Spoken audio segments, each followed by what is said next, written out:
সম্মানিত দর্শক শ্রোতা, আসসালামু আলাইকুম। একই বললেন সদ্য সাবেক প্রধানমন্ত্রী শেখ হাসিনা। পরাজয় আমার, কিন্তু জয়ী হয়েছে বাংলাদেশের জনগণ।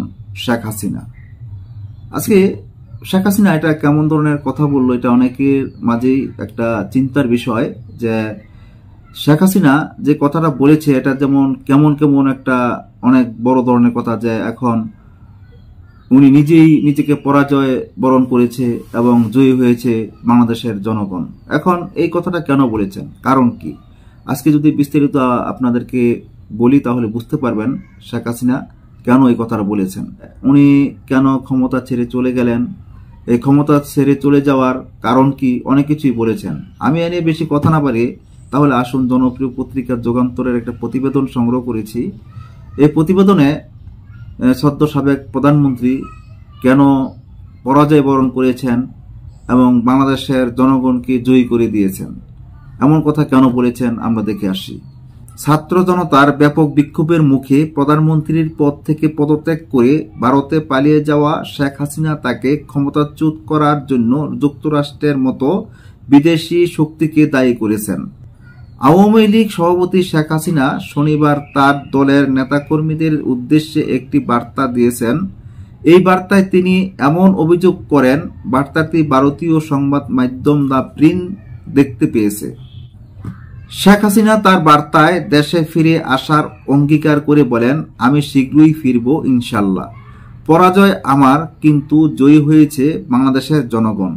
আমি নিজেকে সরিয়ে নিয়েছি, আপনাদের সমর্থন নিয়ে আমি এসেছিলাম। আপনারা ছিলেন আমার শক্তি। আপনারা যখন আমাকে চাননি তখন আমি নিজে থেকে সরে গেছি, পদত্যাগ করেছি।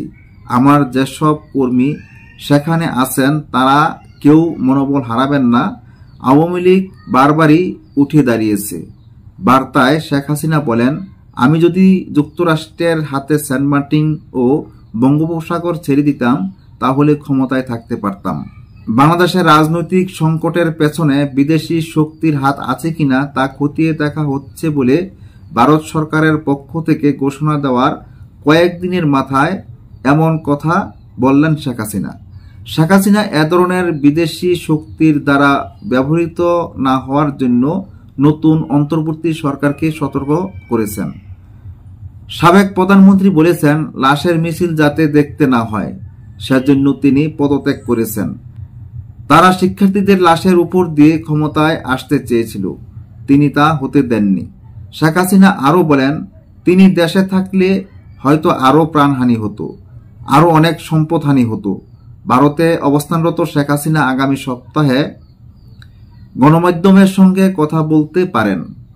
সম্মানিত দর্শক শ্রোতা, আপনারা জনপ্রিয় পত্রিকা যুগান্তরের প্রতিবেদনে আপনারা জানতে পেরেছেন যে শেখ হাসিনা কেন বাংলাদেশের মানুষকে জয়ী করে নিজে পরাজয় বরণ করে উনি পদত্যাগ করে ভারতের মাটিতে চলে গেলেন।